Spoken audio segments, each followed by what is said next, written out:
tapi tanya netizen. Tanya gini, netizen kemana negara ini? Di mana negara ini? Pasti netizen tahu. Bagaimana netizen tahu kan? Hola netizen yang tercinta, anggota Komisi 1 DPR RI Christina Aryani meminta pemerintah untuk memperketat pengawasan kepada Rohingya di Indonesia. Christina mengatakan lemahnya pengawasan itu dikarenakan temuan Rohingya memasuki wilayah Nusa Tenggara Timur atau NTT dengan membawa KTP palsu yang diduga dibuat di kota Medan. Hal tersebut menandakan pengawasan terhadap Rohingya sangat lemah, termasuk kinerja birokrasi pemerintahan yang mengeluarkan KTP. Christina mendesak kasus itu diusut tuntas dan menindak tegas semua oknum yang terlibat memberikan KTP kepada warga negara asing. Menurut dia, kasus itu harus menjadi perhatian serius pemerintah. Tidak cukup imbauan atau penyesalan karena sudah kecolongan, tapi menjadi evaluasi serius karena bisa memiliki akses lanjutan yang lebih rumit. Dia berharap pemerintah tegas untuk tidak lagi menerima warga Rohingya serta melakukan pendataan berapa sebenarnya yang saat ini ada di Indonesia dan bagaimana solusinya. Diketahui, tim pengawasan orang asing Polres Belu, Nusa Tenggara Timur menangkap 8 Rohingya di Desa Takirin, Kecamatan Tasifeno Timur, Kabupaten Belu, Nusa Tenggara Timur. Para Rohingya ini sebelumnya berangkat dari Bangladesh menuju Malaysia. Kemudian mereka melanjutkan perjalanan ke Medan dan berakhir di Nusa Tenggara Timur. Saat diperiksa petugas, mereka mengaku telah tinggal di NTT selama 2 pekan. Tidak hanya fasih berbahasa Indonesia, para Rohingya ini memiliki KTP dengan alamat di sejumlah kabupaten di NTT. KTP itu mereka buat di Medan dengan membayar Rp300.000 setiap orang. Mereka mengaku memasuki Indonesia untuk mencari pekerjaan. Nah, gimana nih menurut netizen yang terhormat? Silahkan berkomentar ya.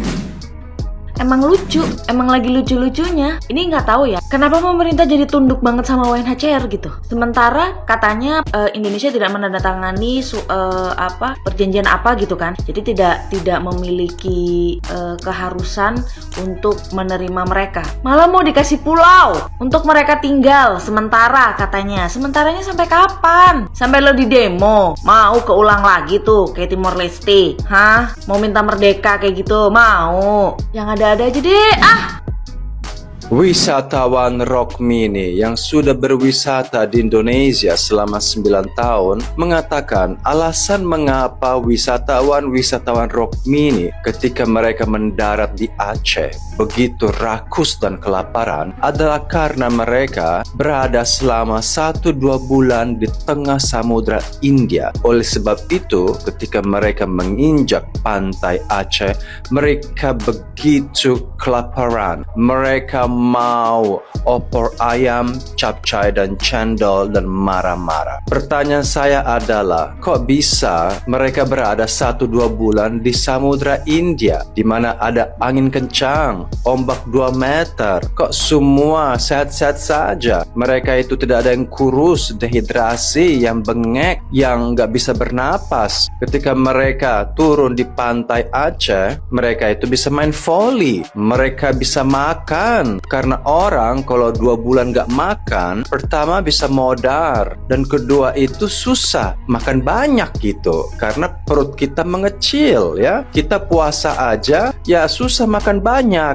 apalagi 1-2 bulan. Andai kata ada makanan banyak di kapal, apakah kapal itu gak tenggelam gitu dengan begitu banyak makanan di kapal? Terus juga di kapal itu di mana mereka boker dan kencing? Kalau di kapal kayu itu ada 200 orang, apakah mereka pakai ember, boker di situ dan dibuang ke laut, atau mereka nungging di ujung kapal itu untuk boker dan kencing? Di situ campur anak, perempuan, laki-laki.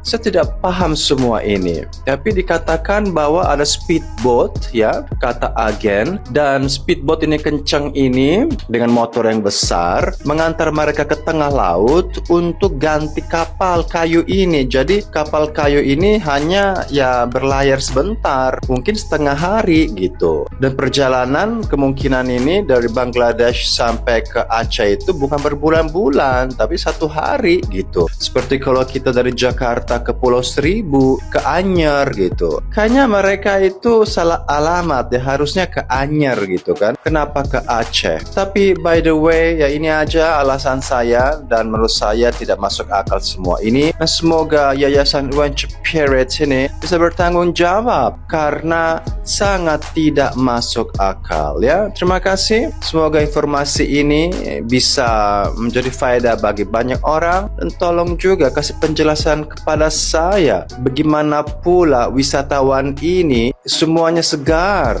semuanya sehat, dan ada juga tenaga untuk marah-marah setelah 2 bulan ya di tengah samudra India.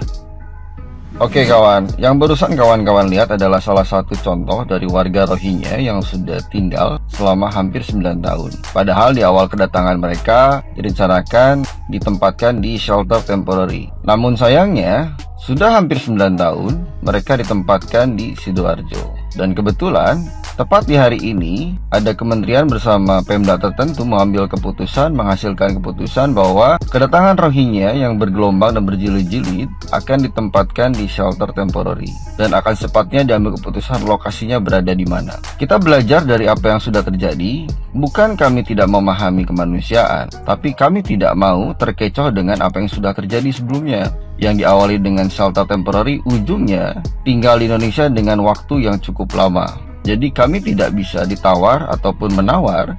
Kami hanya menginginkan mereka dikembalikan ke tempat di mana mereka seharusnya, namun tidak berada di Indonesia. Maka perlu dipahami kawan, mereka itu bukan pengungsi, melainkan pendatang ilegal. Oleh sebab itu, kami rakyat Indonesia, kita Negara Kesatuan Republik Indonesia tidak memiliki kewajiban apapun atas keberadaan mereka dan berhak menolak atas kedatangan mereka. Maka coba mengerti apa yang menjadi kekhawatiran dan keresahan kami sebagai rakyat Indonesia. Maka secepatnya ambil keputusan untuk mengembalikan mereka ke tempat mereka berada seharusnya. Oke?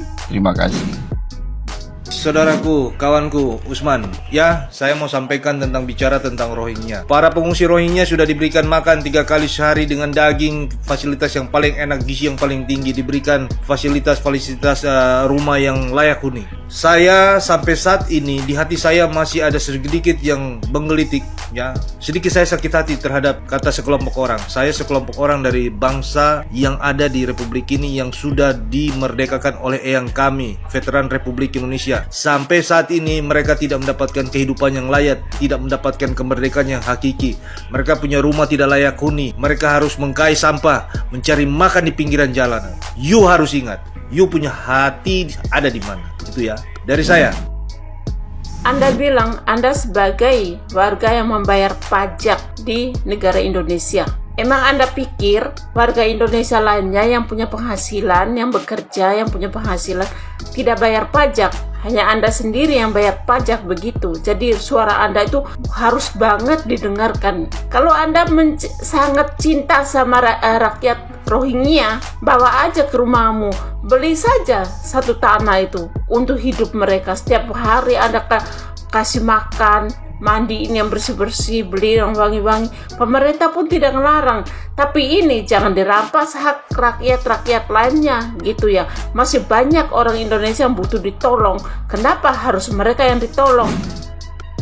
Pengungsi bertambah lagi dan bertambah lagi. Ini namanya bukan pengungsian, namanya pindah penduduk dari Bangladesh ke Indonesia. Nah, yang dipertanyakan adalah pertahanan militer kelautan Indonesia, terutama ya di Aceh, kerjanya bagaimana ya? Dan ternyata ada dalangnya yang mengatur perjalanan mereka agar tidak terdeteksi oleh zona militer. Dan terutamanya untuk pemimpin yang ada di Indonesia semuanya. Kerja kalian apa sih? Mengatasi masalah seperti ini aja kalian tidak bisa. Apakah kalian menjabat untuk mendapatkan kursi kekuasaan untuk gaji yang besar? Seperti itu. Tapi kerja kalian apa? Tidak ada sama sekali. Memberikan solusi, tapi solusi yang membagongkan. Contohnya, memberikan pulau kosong untuk Rohingya dan menonaktifkan BPJS untuk bantuan Rohingya dan memberikan hak-hak dan kewarganegaraan untuk warga Rohingya. Tapi rakyatnya sama sekali tidak didengar oleh pejabat-pejabat yang ada di sana.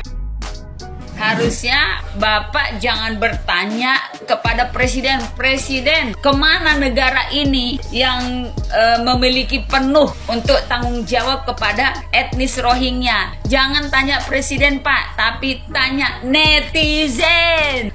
Tanya gini, netizen kemana negara ini, di mana negara ini? Pasti netizen tahu. Bagaimana netizen tahu kan? Nah, jadi Bapak juga bisa bertanya kepada netizen, apakah masih ada Menteri Pertahanan dan Keamanan Negara Republik Indonesia ini? Nah, netizen pasti jawab. Nah, netizen tuh pada pintar-pintar semua Pak. Jadi kalau kita bertanya kepada petinggi-petinggi negara ini, mereka lagi asik semua mendukung mau pemilu 2004. Jadi suara teriakan-teriakan kita tidak didengar sama pemimpin-pemimpin yang di atas. Kira-kira begitu ya netizen ya. Nah, bagaimana dengan semua netizen? Setuju nggak apabila ditanya kepada netizen? Ayo komentar ya netizen ya.